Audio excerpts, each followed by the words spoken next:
everyone, and welcome back to Just the News, where we give you the unfiltered, unbiased, uncensored truth in order to eliminate all of that noise that floats around all of us, from here in Los Angeles all the way to Washington, D.C., where my esteemed co-host John Solomon is. John, how are you tonight? I'm doing well, Amanda. It's a balmy 40 degrees in Washington. We're practically having summer here. It's great. So, hey, we for 2 years were told that there was nothing to the Hunter Biden story. No foul, no harm. Don't look there. But last night on this show, we broke some major news, and we displayed a once classified memo that undercut a key narrative that Democrats had peddled during the first Trump impeachment trial just 2 years ago. During that trial, Democrats willingly misled the American public, and State Department officials withheld crucial information that would have allowed you, the Americans, to make up your own mind about the consequences of Hunter Biden's business dealings in Ukraine. Imagine if we had had then the email that State Department official and star impeachment witness George Kent wrote, saying Hunter Biden's relationship with Burisma, that energy company in Ukraine, had undercut all of the American efforts to fight corruption in Ukraine. How different might the narrative and the impeachment trial had gone 2 years ago? We'll never know, and that's part of the reason today we're having this show. Amanda, what do you think? Yeah, absolutely. And, this is a major bombshell, and it throws a wrench into the integrity of the impeachment trial and the ability of Congress to do an honest job with the oversight and accountability.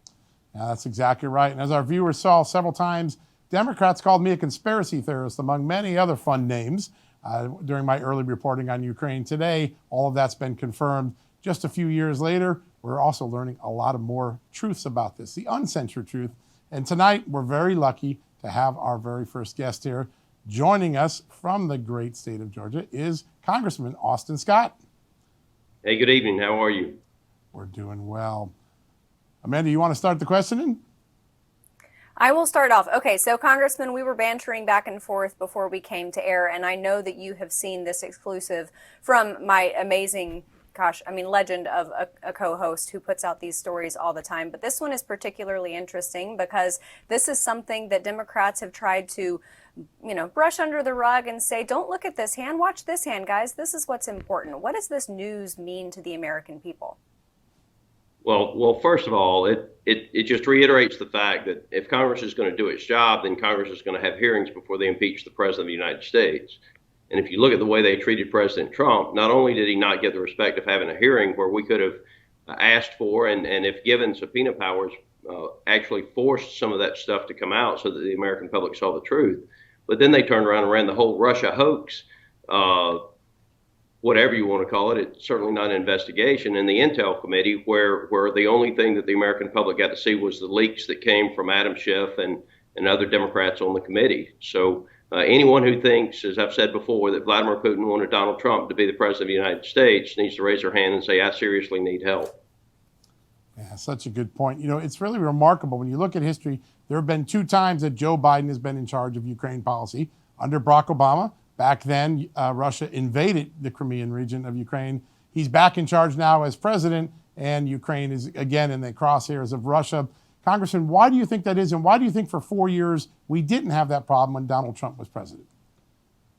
Well, number one, I think Vladimir Putin understood that Donald Trump was going to take care of our NATO allies. And again, if you look at the false narrative that the Democrats put out about NATO and President Trump, NATO was stronger under President Trump than it is right now today. And what you would see if Donald Trump was president of the United States was a unified NATO and a unified response against Vladimir Putin and Russia's pending incursion into the Ukraine. So I'm concerned about what happened years ago, but I'm more concerned about what's about to happen over the next several weeks with regard to the Ukraine.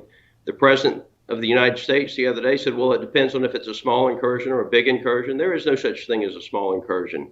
I mean, Vladimir Putin is either going to move against the Ukraine again, as he did in 14, or he's not. And if you look at what Putin has done, he's continuing to increase his options by moving ships into the Mediterranean. He's moved blood supplies to the eastern portion of Ukraine. He's gone into Belarus with additional weapons and command and control assets. So he's putting a lot more options on the table for Russia. And candidly, the United States, when the president walks out and says, well, it depends on if it's a big incursion or a small incursion, that's almost a hall pass or a permission ticket that the President of the United States gave Vladimir Putin to move as long as he doesn't do anything big.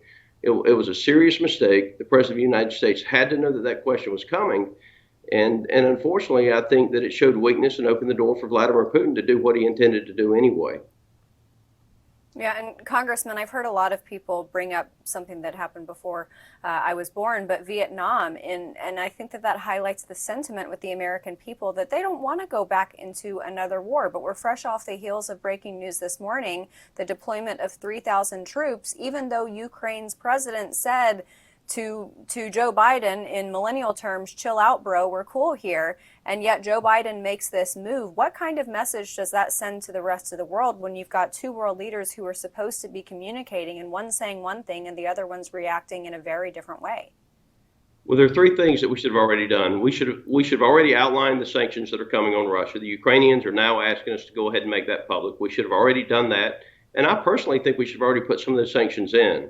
The other thing we should have been doing is arming the Ukrainians with the weapons that they need, not only to take out tanks and ground vehicles, but we need them to have the ability to take out aircraft as well as ships. I mean, Putin has moved as many as 26 ships into the Mediterranean, as I said before. You've got amphibs moving in where they could attack the southern portion of the Ukraine. And so we should have been arming and equipping at a much faster pace with much better weapons than we were with the Ukraine. But Russia's going to pay a price for an incursion into that country, and we need to make sure that he understands that it's a big price, not a small price. Now, the other thing that I do think we should have done is the NATO allies should have come together with a much stronger and much more concise message with regard to what the NATO response to any incursion of the Ukraine or any other country is going to be in Europe. Because Putin intends to reset both the economic situation in Europe and the security situation in Europe. So whether or not he breaches a NATO territory or not, he and everything he is doing is going to have a tremendous impact on NATO and all of Europe. Yeah, such an important point. And, you know, I would look around the region. You see Belarus has got problems. You've got Kazakhstan, and across the globe, China's threatening Taiwan with a lot of provocative actions. How much did the bungled Afghan exit contribute to all of these countries acting up at once? And secondly, after seeing what we did in Afghanistan, do you have confidence in the upper levels of the Pentagon that we could handle a conflict with Russia? Yeah, so not only did it show weakness with regard to how we would handle things in Afghanistan, the president, if you go back and you listen and you read General McKenzie's testimony before the House Armed Services Committee, it's pretty clear that the president and the secretary of state ignored the advice of our military leaders, which is a dangerous thing to do when you're the president of the United States. So he ignored the advice of our military leaders. That's what led to the collapse in Afghanistan that we have. Had he followed the advice of the military leaders, we still would have had challenges in Afghanistan, I believe, but we would not be in the current situation there. Now, so that showed weakness, and then not having an honest discussion with our partners in Afghanistan, the countries that have been fighting with us, created, I think, a significant disconnect between the United States and the people that are our partners that we fight with when we have to go to war. So those two issues, I think, again, Vladimir Putin, this is a KGB agent. He believes in killing his enemies. He's smart enough to read into what's going on there. He saw the weakness and he's exploiting it. All right, let's zoom in and pivot to the Peach State, the state that you represent. Polls have shown across the board that most Americans support voter ID. Even in the Black community, the numbers are even higher. Yet when Joe Biden comes to Georgia, he says that voter ID is Jim Crow 2.0. Oh, good old Joe. He loves that. What are your thoughts? Well, I think it's ridiculous. Look, I went to the pharmacy the other day. I had to show an ID to buy Mucinex. I picked up my wife's prescription, or if I pick up my prescription or a script for my kids, I have to show an ID. I show an ID all of the time. It's not an inconvenience. I recognize that it's just something that has to be done. I don't want someone being able to walk into a pharmacy and say, give me the script for this person and not have to show an ID. And so we have to balance access with integrity.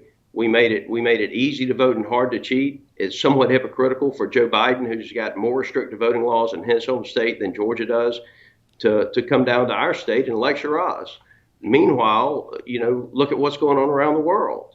So he can't run on Build Back Better. He can't run on what he's doing with national security.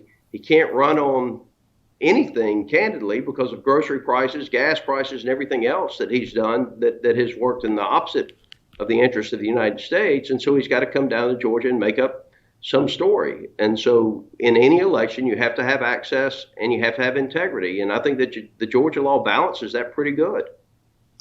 Yeah, there's a lot of people now modeling themselves after the Georgia law, as you see going on. We got about 30 seconds left. I just want to ask you, when voters go to the ballot box this November, what question do you want themselves to ask when they go in there and cast their ballots for who controls Congress in the next term? Are you better off today than you were a year ago? That's what I want them to ask themselves. And I'm confident that we win overwhelmingly if they answer that question honestly. Yeah, the polling is definitely tilting in that direction for sure. Congressman, it's an honor to have you on the show. Thanks for your time tonight. Thank you so much. All right, folks, we're going to take a quick commercial break. When we come back, we're going to be joined by one of my good friends, the great journalist Lee Smith, author of the new book, The Permanent Coup, How Enemies, Foreign and Domestic, Targeted the American President. You're going to want to hear what he has to say about the collusion between media, Democrats, and bureaucrats in this hot city, Washington. We'll be right back after this commercial break.